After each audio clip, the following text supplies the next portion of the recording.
నమస్తే, మీ ఎర్రంరెడ్డి తిరుపతి రెడ్డి. మొదటి నుంచి నేను చెప్తున్నట్టుగానే పాలకుర్తి నియోజకవర్గంలో నేను చెప్పిన పాలకుర్తి నియోజకవర్గం ఎలక్షన్లో అప్పుడు టికెట్ రేస్లో ఉన్నప్పుడే నాకు ఝాన్సీ రెడ్డికి ఇద్దరికి మధ్య టికెట్ కొట్లాట జరుగుతున్నప్పుడే అప్పటి కాంగ్రెస్ క్యాడర్కి నేను పదే చెప్పేటోని, ఝాన్సీ రెడ్డి అనే వ్యక్తిని నమ్మకండి, ఆగమైపోతారు. ఎందుకంటే ఝాన్సీ రెడ్డి గురించి నాకు మొత్తం తెలుసు. 50 సంవత్సరాల నుంచి ఆమె అమెరికాలో ఉంటా ఉంది. నేను గత 20 సంవత్సరాల నుంచి నేను ఆమె యొక్క నడవడిక నేను గమనించి చెప్తున్నాను.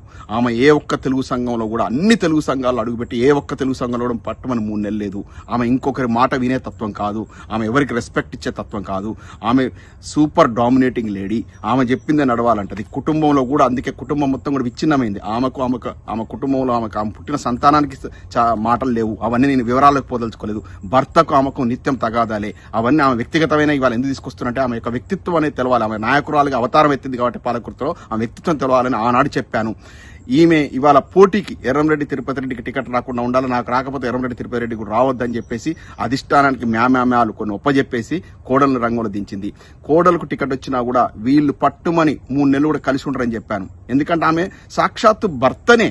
అంటే ఒకసారి పాలకుర్తి నియోజకవర్గం లోపల అప్పటి మంత్రి గారు దయాకర్ రావు గారి సమక్షంలో జరుగుతున్న ఒక మీటింగ్ లోపల ఇట్లా రాజేందర్ రెడ్డి గారి సతీమణి ఝాన్సీ రెడ్డి అంటే ఒప్పుకోలే. డైరెక్ట్ ఆమె కూతురు ముందే డైరెక్ట్ అన్నదంట సైడ్కి వచ్చేసి, ఏంది రాజేందర్ రెడ్డి గారు వైఫ్ అని చెప్తున్నారు, నాకంటూ పేరు లేదా, నేను ఝాన్సీ రెడ్డిని, నా పేరు చెప్పాలి కదా అని. అంటే ఒక భర్త పేరు ఉచ్చరిస్తేనే ఇవాళ చెట్టు పేరు చెప్పి కాయలు అమ్ముకున్నట్టుగా అదే రాజేందర్ రెడ్డి పేరు చెప్పుకునే కదా కాన్స్టిట్యూన్సీకి అడుగుపెట్టింది. అసలు ఈమె కాన్స్టిట్యూన్సీ సంబంధం ఏంది? ఎక్కడో ఖమ్మంలో పుట్టి ఎక్కడో అమెరికాలో పెరిగి లక్కిరెడ్డి బాలరెడ్డి ఆధ్వర్యంలో పెరిగినటువంటి ఈ వ్యక్తికి పాలకుర్తికి ఏం సంబంధం?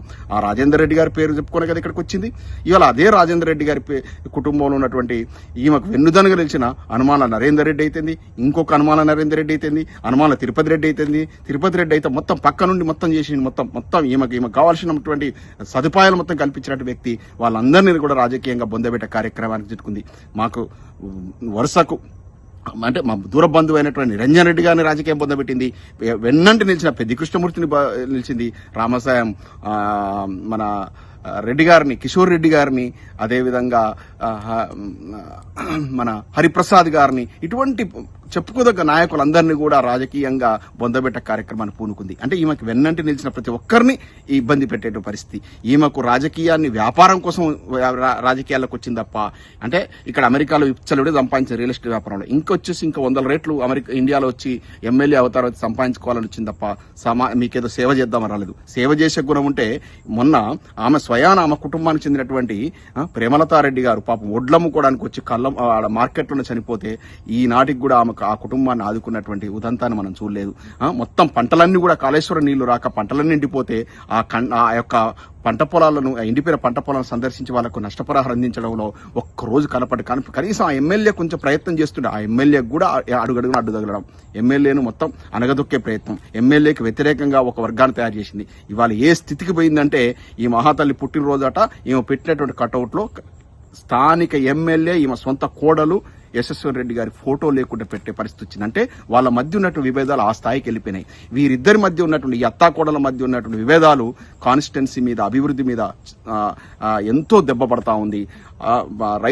రైతన్నలు మొత్తంగా పంట పొలాలకు నీళ్లు అందక మొన్న గత సీజన్ లో మొత్తం పంటలను ఎండిపోయినాయి. లాస్ట్ కు దయాకర్ రావు గారు ఎంటర్ అయిపోయి దయాకర్ రావు గారు అధికారం మీద ఒత్తిడి తీసుకొస్తే అప్పుడు అరకొర నీళ్లు వచ్చి కొంత పంట నష్ట నివారణ జరిగింది.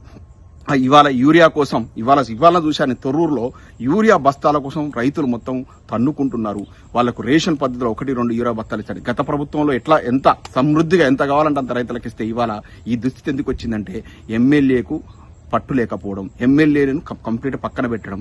ఈమె విదేశీయురాలైనటువంటి ఈ ఝాన్సీ రెడ్డి వచ్చేసి అధికారం మొత్తం సూడో ఎమ్మెల్యేగా అవతారం ఎత్తేసి మొత్తం అధికారం మీద ఒత్తిడి తీసుకొచ్చి మొత్తం అస్తవ్యస్తం చేస్తా ఉంది. లాస్ట్ క్యాంప్ ఆఫీసులోనే ఈమెకి ఏం అవసరం అండి? అసలు ఈ విదేశీ వనితకు మన కాన్స్టిట్యున్సీలో ఏం అవసరం? భారతదేశంలో ఆమె విజిటర్ గా ఉంది. ఇప్పుడు భారతదేశంలో ఆమె విజిటర్ అంటే విజిటింగ్ వచ్చింది, పర్యాటకురాలిగా ఉంది.